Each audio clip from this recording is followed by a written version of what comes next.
మంచిదండి. మరి దేవుని వాక్యాన్ని చదువుకుందాము.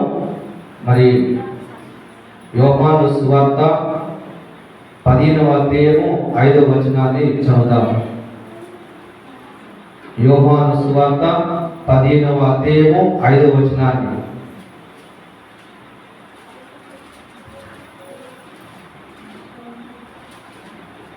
తీసారమ్మా.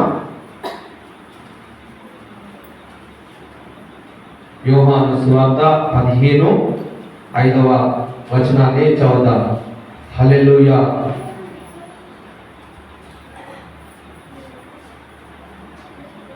ద్రాక్షవల్లిని నేను, తీగలు మీరు. ఎవడునో నాయందు మరి నిలిచిండునో, నేను ఎవని యందు నిలిచియుందునో వారు బహుగా ఫలించును. నాకు వేరుగా ఉండి మీరు ఏమీ చేయలేరు. ఎవడైనను నాయందు నిలిచి ఉండని ఎడల వాడు తీగ వలె బయట పారవేయబడి ఎండిపోవును. హల్లెలూయా. దేవునికి స్తోత్ర మహిమ కలుగును గాక. మరి చూడండి దేవుని బిడ్డలారా, మరి మన ప్రేమగల దేవుడు మనతో మాట్లాడుతున్నాడు. మన దేవుడు మన అంతగా ప్రేమిస్తున్నాడు. మనము పాపులమై ఉండగానే మనములను ఆయన ప్రేమించాడు. హల్లెలూయా. మొదటిగా మనము ప్రేమించలేదు, కానీ దేవాది దేవుడు మనల్ని ప్రేమించాడు. Praise the Lord. దేవునికి స్తోత్రం. హల్లెలూయా. మరి చూడండి, కొంతమంది మరి దేవుని సావాసములో నిలిచి ఉండరు. అంటే మరి కొంతమంది ఉద్యోగంలో నిలిచి ఉండరు, కొంతమంది మరి స్థిరంగా ఉండరు. కానీ దేవుడు ఏమాట్లాడుతున్నట్టే మీరు స్థిరులు గల వారై ఉండాలి. హల్లెలూయా. Praise the Lord. అంటే దేవుని బిడ్డారా, మనమట దేవుని యందు నిలిచి ఉండాలట. మనము నిలిచి ఉంటేనే అది మనకు ఎంతో బలము వస్తూ ఉంటుంది. మనము రోజు రోజు దేవుని వాక్యాన్ని చదువుతూ ప్రార్థన చేస్తూ దేవుని ఆత్మ చేత నింపబడాలి. నింపబడుతున్నారా? దేవుని మహిమ, దేవుని కృప మన మీదికి రావాలంటే మనము దేవుని దగ్గర మరి పాదాల దగ్గర కూర్చొని దేవుని సావాసంలో ఉండాలి. వినబడుతుందా? నా యందు నిలిచి ఉండాలని ప్రభు చెప్తున్నాడు. కొంతమంది ఉద్యోగంలో నిలిచి ఉండరు.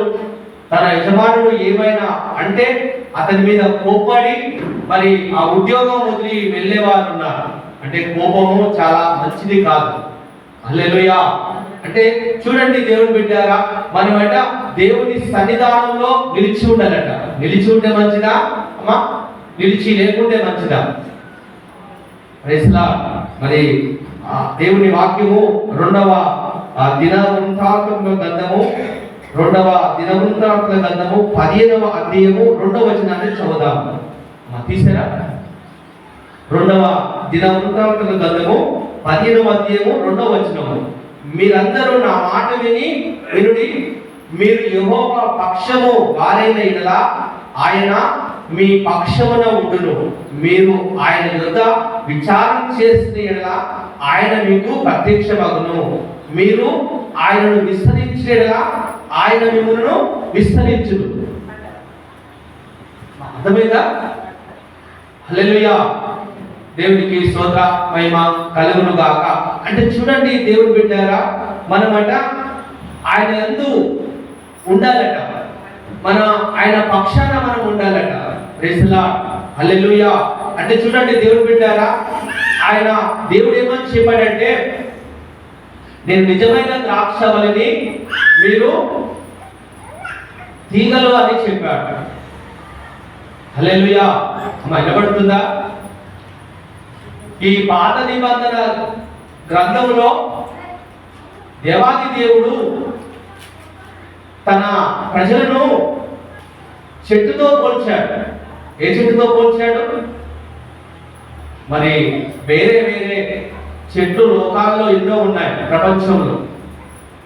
అన్నిటిలో ప్రపంచంలో చెట్లను దేనితో పోల్చాడంటే ఇశ్రాయేలు ప్రజలు ద్రాక్షావల్లితో పోల్చారు. హల్లెలూయా. Praise lord.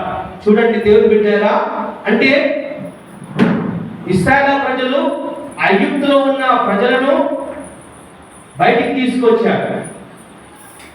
బయటికి తీసుకొచ్చి వారిని కానాను దేశంలో నాటారు. Praise Lord. అర్థమవుతుందా? వారు ఎలా బయటికి విడిపించాడంటే గొర్రెపిల్ల రక్తము ద్వారా వారందరినీ మరి విడిపించి ఒక జనాంగం చేసుకున్నాడు. హల్లెలూయా, దేవునికి స్తోత్రం మహిమ కలుగును గాక. మరి మోషే నాయకుడు 12 మంది గోత్రాలను పంపించాడు.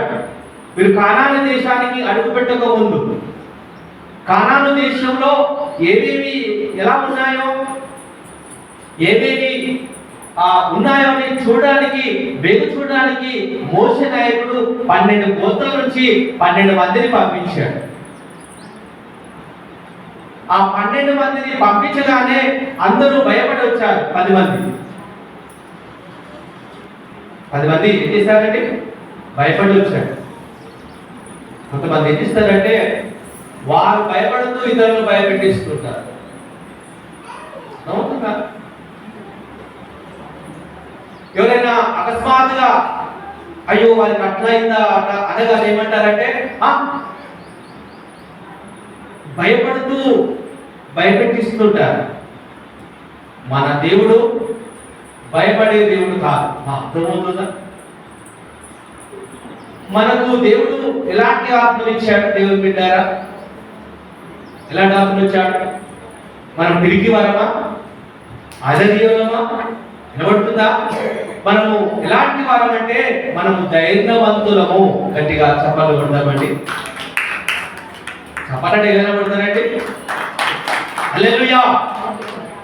ఈ 12 మందిని పంపిస్తే 10 మంది భయపడి 1 సంవత్సరం తీసుకొస్తే 2 మాత్రము ధైర్యవంతులుగా ప్రైజ్ లార్డ్ యెహోషువ కాలేబు మాత్రము ఒక మంచి వర్తమానం తీసుకొచ్చారు.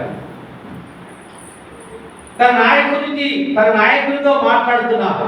10 మంది భయపడుతూ ప్రైజ్ లార్డ్ హల్లెలూయా మేము వెళ్ళాము, మేము చూసాము, ఆ ప్రజలంతా చాలా బలవంతులుగా ఉన్నారు, ఆ ప్రజలంతా మరి ధైర్యవంతులుగా ఉన్నారు, వారితో మనం గెలవలేము, వారితో ఓడిపోతాము, వారితో మనం యుద్ధం చేయలేము, మనం వెనుకకు పారిపోతామని వీరు మాత్రము పిరికి వారుగా వచ్చి పిరికి వార్తలు చెబుతున్నారు.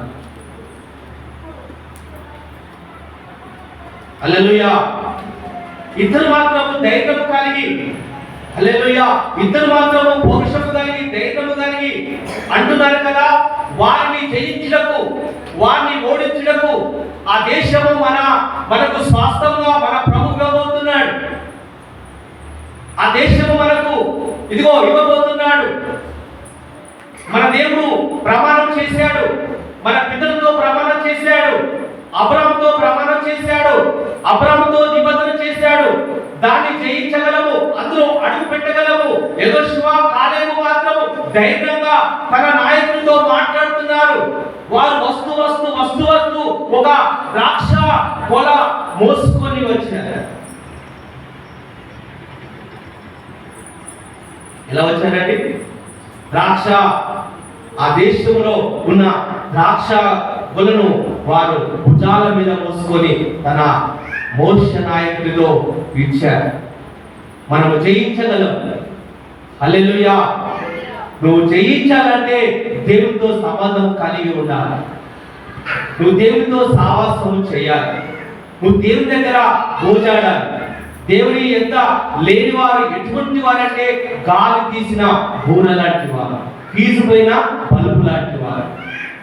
నువ్వు రోజు నువ్వు ప్రార్థిస్తున్నప్పుడు, ప్రభుతో సావాసం చేస్తున్నప్పుడు కృప విస్తరిస్తుంది, నీ మీద దేవుని మహిమ విస్తరిస్తుంది. Praise the lord.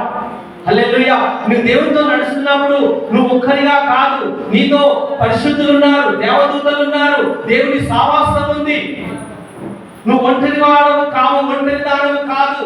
దేవుని యందు నిలిచి ఉండాలి, దేవునితో సావాసం చేయాలి.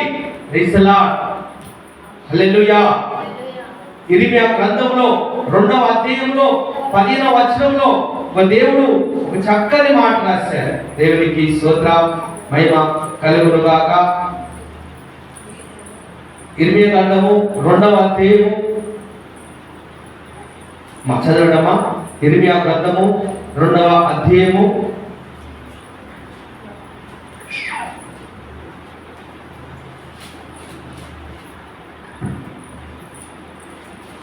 22వ అధ్యాయము మరి 21వ వచనాన్ని, శ్రేష్టమైన ద్రాక్షావళి వంటి దానిగా నేను నాటి తిని, కేవలము నిఖమైన విత్తనములన్నీ చెట్టు వంటి దానిగా నిన్ను నాటి తిని, నాకు జాతీయము ద్రాక్ష వలె నీవెట్లు వస్త్ర సంతానమైనవి. ప్రైజ్ ది లార్డ్, హల్లెలూయా. వినబడుతుందండి? దేవుడు ద్రాక్షవల్లిని అంటే ప్రజలను, ఇశ్రాయేలు ప్రజలను తీసుకువెళ్ళి కానాను దేశంలో నాటాడు. కానాను దేశంలో నాటినప్పుడట వారు విస్తరించారట, వారు బలపరచబడ్డారట, అన్ని దీవెనలు వచ్చాయట, అన్ని ఆశీర్వాదాలు వచ్చాయట. వారు ఎదిగిన కొద్దాట, హోషేయ గ్రంథంలో వారు ఎదిగిన కొద్దాట వారు పశ్చాత్తాపంలో మునిగిపోయారట, విగ్రహాలుగా చేసుకున్నారట. Praise the Lord. అంటే దేవుడు అన్ని ఇచ్చినప్పుడు, ఇదిగో వారు ఎక్కువైనప్పుడు దేవుని మర్చిపోయి దేవుని దగ్గర సావాసము చేయగా, దైవ సేవతో ఉండగా వారు తమకు ఇష్టం వచ్చినట్టుగా ఇదిగో విగ్రహారాధన చుట్టూ తిరిగారట. ఇదిగో లోకములన్నిటిని ఆచరించారట. దేవుడు అంటున్నాడు కదా, ఓ ప్రియమైన దేవుని సంగమా, నిన్ను నేను ఇదిగో నీటిలో ముంచాను, బాప్తిస్మం ద్వారా నేను కడిగి ఉన్నాను, నా రక్తం చేత కడిగి ఉన్నాను. మళ్ళీ నువ్వు లోకంలో కలిసిపోవడము, ఇదిగో ఒక ద్రాక్షవల్లి చెట్టు వలె చేస్తే నువ్వు కారు ద్రాక్షలుగా మార్చడానికి కారణం ఏమిటి? హల్లెలూయా. కారు ద్రాక్షలుగా మార్చబడానికి కారణం ఏమిటి? నా ప్రాణం పెట్టాను నీ కొరకు, నేను స్వస్థం ఇచ్చాను నీ కొరకు, నేను గాయపడ్డాను. దేవుడు మనకు అందిస్తే ఈ రోజున చాలా మంది ఎలా ఉన్నారంటే దేవుని విడిచిపెట్టి సుఖభోగాల కొరకు, సంతోషాల కొరకు, ఆడంబరాల కొరకు, ఇదిగో దేవుని సావాసం విడిచిపెట్టి, దేవుని మందిరాన్ని విడిచిపెట్టి లోకంలో కలిసిపోయేవారుగా ఉన్నారు. ఎవరైతే తన యందు నిలిచి ఉంటాడో అతను బహుగా ఫలిస్తాడట, ఫలించని తీగనట అతడు పారివేస్తాడట. యేసు ప్రభువుకు 12 మంది శిష్యులు ఉన్నారు. ఆ 12 మందిలో యూదా అనే ఒక శిష్యుడు ఉన్నాడు. దేవుడు అతన్ని ప్రేమించాడు, దేవుడు అతనికి అన్ని ఇచ్చాడు, అతన్ని ఆశీర్వదించాడు. ఎప్పుడైతే ఈ యూదా దేవుని నుండి విడిపోయాడు, దేవుని సావాసం నుండి విడిపోయాడు, దేవుని దగ్గర మరి ఉండవలసిన యూదా శిష్యుడు అతడు అధికారులతోనూ, ధనమున్న వారితోనూ, పలుకుబాడి ఉన్న వారితోనూ సావాసం చేశాడు. కానీ యూదా ఎంత మాత్రము దేవుని దగ్గరికి రాక, దేవునితో నడవక తన ఇష్టానుసారంగా జీవించాడు. హల్లెలూయా, ప్రైజ్ ది లార్డ్. మనబడుతుందా? ఎందుకంటే మనము కూడా దేవుని యొద్ద మనము అడగాలి. దేవుడు యుద్ధకు వస్తే మనమందరము దేవుని యుద్ధకు పోతే దేవుడు మన దగ్గరికి వస్తాడు. నా యుద్ధకు వచ్చిన వారిని ఎంత మాత్రము నేను దోషివేనని చెప్తున్నాను. ఈ రోజున ఎక్కడ నిలబడలేకపోతున్నారు విశ్వాసులు. అంటే ఈ యూదలాగా, ఈ ఇశ్రాయేలు ప్రజల్లాగా ఐగుప్తు నుండి తీసుకువెళ్ళి ఆ కానాను దేశంలో నాటబడితే వారు భక్తి పరంగా లేక అవిశ్వాసముతో ఇదిగో అన్యులతో జోడి కలిగి అంటే అపవిత్రమైన కార్యాలు చేస్తూ ఇదిగో వారు ఫలించేలాగా ఉండినట్టుగా మరి ప్రభు చేస్తే వారు ఎలా ఉన్నారంటే ఫలించని తీగలాగా ఉన్నారు, పారవేయబడిన తీగలాగా ఉన్నారు. ప్రైజ్ ది లార్డ్, హల్లెలూయా. దేవుడు మాట్లాడుతున్నాడు, ఫలించని తీగ, నీలో ప్రేమ, నీలో స్వాధికము, నీలో సమాధానము, నీలో నెమ్మది, దీర్ఘశాంతము లేకపోతే ప్రవర్తున్నాడు కదా, నేను పెరిగి వేస్తాను, తీసివేస్తాను, కత్తెరించి వేస్తాను, నా కత్తెలకు దిద్దుబాటుగా క్రమశిక్షణ నీకు నేర్పుతున్నాను, ప్రేమ నేర్పుతున్నాను, సహవాసం నేర్పుతున్నాను, సమాధానం నేర్పుతున్నాను. ఈ సమాధానం లేక నెమ్మది లేకున్న వారిని ప్రభు ఏం చేస్తున్నాడంటే దుష్టునికి అప్పచెప్తున్నాడు. నన్ను విస్తరించేలా మిమ్మల్ని నేను విస్తరిస్తాను, అంటే విడిచిపెడతాను. నన్ను ప్రేమించేలా నేను మిమ్మల్ని ప్రేమిస్తానని ప్రభు చెప్తున్నాను. దేవుడు తన ప్రజల మీద ప్రేమ చూపి ఎన్నో యుద్ధాలు చేసి ఎంతో మందిని రాజులను ఓడించి వారికి స్వాస్థ్యంగా ఇస్తే ఆ దేశంలో పాలు తేనెలు ప్రవహించు దేశానికి వారికి నియమిస్తే వారు దేవుని మర్చిపోయి దేవునికి నచ్చక మళ్ళీ విగ్రహారాధనలో మునిగిపోయినట.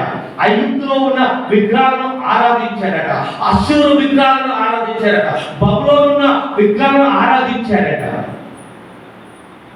ఈ రోజున మన హృదయంలో ఇలాంటి విగ్రహాలు ఉన్నాయి. సోమరి అనే విగ్రహం లేదా? సోమరక్కలు లేదా మన మందిరంలో?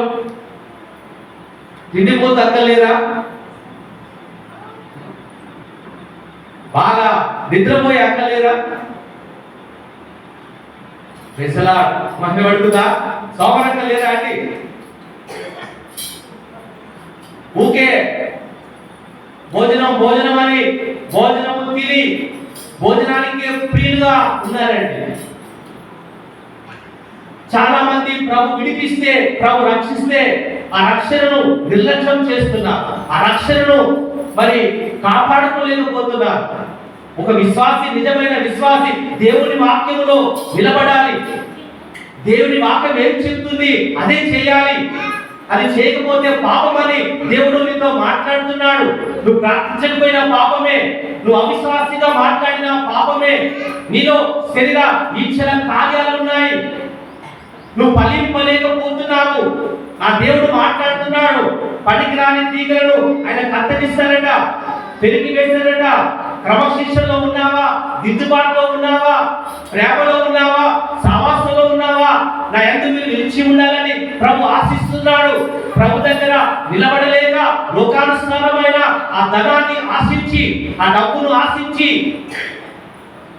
యూదా ఏం చేశాడు? దేవుని బిడ్డారా, దేవుని మాట వినక దేవుని విడిచిపెట్టి ఇదిగో దేవుణ్ణే అమ్మి వేశాడు. ఆ అమ్మిన డబ్బు ఏమైనా సుఖపడ్డా? ఏమైనా సంతోషపడ్డా? పొలం కొనుక్కున్నాడు. ఆ పొలం అతన్ని కాపాడలేకపోయింది. అతడు దేవుని బిడ్డారా, యూదా ఎంత మాత్రము పశ్చాత్తాపం పడలే. ఈ రోజున తప్పులు చేస్తున్నారు, అబద్ధాలాడుతున్నారు, మోసలాడుతున్నారు, కానీ మళ్ళీ దేవుని దగ్గరికి వచ్చి పశ్చాత్తాపం పడలేదు.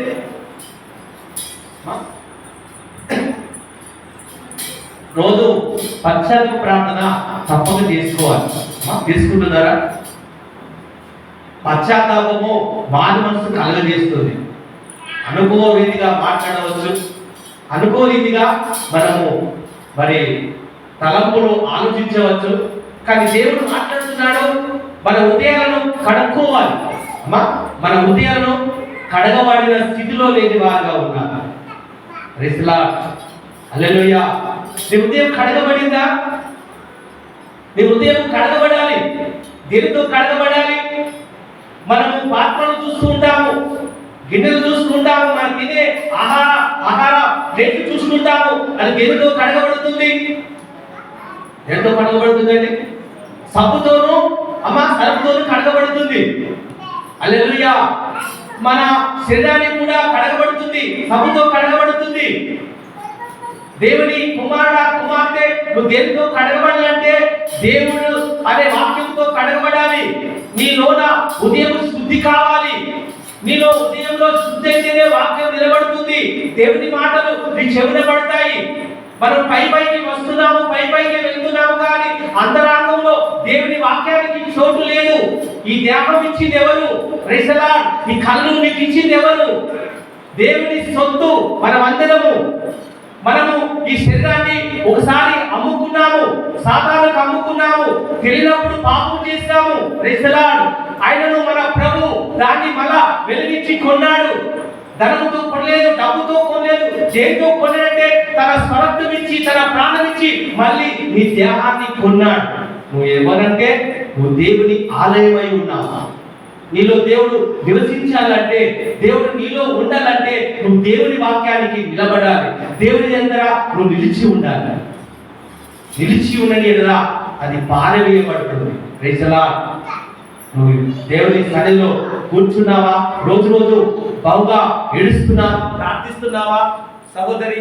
హల్లెలూయా, ప్రైజ్ ది లార్డ్. దేవుని సంగమా, మన దేవుడు నిజంగా మరి నాయందు మీరు నిలిచి ఉండండి అని చెప్తున్నాడు. ఈరోజు చాలా మంది నిలలేకపోతున్నారు. ఆ ఇస్కరియోతు యూదా నిలలేకపోయి ధనాన్ని ఆశించి, డబ్బును ఆశించి, ఇదిగో పెద్ద పెద్ద వారితో స్నేహం చేసి, ఇదిగో యేసుక్రీస్తును అమ్మివేశారు. యేసుక్రీస్తును అమ్మివేసి అతను నిజంగా దేవుని దగ్గరికి రాక, ఇదిగో అధికారుల దగ్గరికి, శాస్త్రుల దగ్గరికి వెళ్ళి ఆయన అక్కడ పశ్చాత్తాపడ్డాడు. కానీ యేసు ప్రభు దగ్గరికి వస్తే అతనికి క్షమాపణ దొరికింది. యేసు ప్రభు దగ్గర రాలే, అంత అంత మరి కఠినం చేసుకున్నాడు, తన ఉదయాన్ని కఠినం చేసుకున్నాడు. ఈ రోజున కూడా విశ్వాసుల వలె ఇదిగో విశ్వాసులు కూడా తన ఉదయాన్ని కఠినం చేసుకుంటున్నారు. ఉదయం కఠినం చేస్తే మన ఉదయంలో నివసించేది ఎవరండి? మా కఠిన ఉదయం మనం చేసుకుంటే మనలో ఉదయించేది ఎవరంటే సాతానునికి నిలయంగా మారుతుంది. ప్రైజ్ ది లార్డ్, హల్లెలూయా. దేవునికి స్తోత్రం, మహిమ కలుగును గాక. దేవాది దేవుడు ఇదిగో నేను నిజమైన ద్రాక్షావల్లి అంటున్నాడు. పాత నిబంధనలో ఇశ్రాయేలు ప్రజలు ఇదిగో అలాంటి స్థితిలో, ప్రైజ్ ది లార్డ్, అలాంటి ఆ స్థితిలో ఉన్నప్పుడు దేవుడు మాత్రము ఇదిగో మీరు ఎలా ఉండాలంటే, మీరు ఆ ఇర్మియా గ్రంథంలో మాట్లాడినట్టుగా హీనమైన స్థితిగా ద్రాక్షావల్లిగా ఉండకూడదు. ప్రైజ్ ది లార్డ్, హల్లెలూయా. మీరు విస్తరించిన కొద్దీ ఇదిగో మీరు బాగా మరి ఫలించిన కొద్దీ మీరు ఫలించాలి. కానీ ఆ ఫలించిన కొద్దీ అన్ని రాగానే, ధనము రాగానే, ఇదిగో మరి అన్ని రాగానే దేవుని విడిచిపెట్టే వారిగా ఉండకూడదు. ఈరోజు మందిరానికి ఎందుకు రావడం లేదంటే నాకు ఉద్యోగం వచ్చింది అంటున్నారు.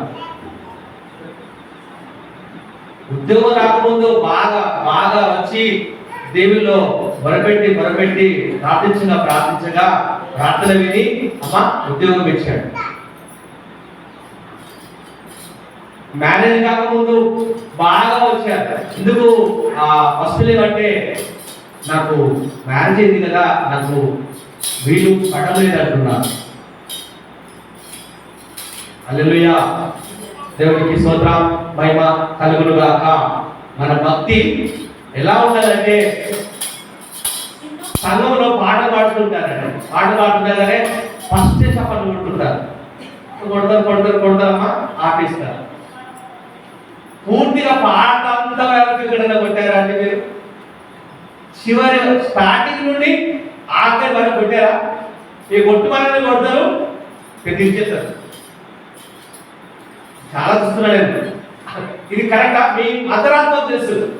పాట అంత వరకు కొట్టరండి. నేను ఇంతవరకు ఏ సామాన్లు కొడతారు దించేస్తానండి. కరెక్ట్ అండి. మీలో ఇప్పుడు కూడా మీకు నేను కూడా అలాగనే ఉందని మీరు కూడా అనుకుంటున్నారు. హల్లెలూయా. పాట అంత వరకు ఆ అక్క కొడుతుంది, ఆ అక్క కొట్టలేదు అని ఈ అక్క ఈ చేత మానకూడదు. ఆ అన్న కొడతాడు, నేను మానేసాడని మనము మానివేయకూడదు. నీ భక్తి వేరే, నీ విశ్వాసం వేరే. Praise the Lord, hallelujah. నువ్వు చప్పట్టుకుంటావంటే దేవుని ఆత్మలో మునిగిపోవాలి. దేవుని మనము ఆయన మహిమలో మునిగిపోవాలి. హల్లెలూయా. నా యందు మీరు నిలిచి ఉండాలని ప్రభు చెప్తున్నాడు. ఇశ్రాయేలు ప్రజలను చూసి దేవుడు ఇదిగో వారట ఎలా ఉన్నాడు, హీనమైన స్థితిలో ఉన్నారట, పాపంలో ఉన్నారట, దేవుని మర్చిపోయారట, దేవుని విడిచిపెట్టారట. కానీ యేసు ప్రభు నిజమైన ద్రాక్షవల్లిగా వచ్చి నేను నిజమైన ద్రాక్షవల్లిని, మీరు నా యందు నిలిచి ఉండండి ప్రభు మనతో మాట్లాడుతున్నారు. హల్లెలూయా. మరి చూడండి, హోషేయ గ్రంథంలో 10వ అధ్యాయము 1వ వచనం 2వ చదవండమ్మా. అలాగే జకర్యా మరి 10వ వచనాన్ని చదవండి. జకర్యా గ్రంథం జకర్యా 2:10. జకర్యా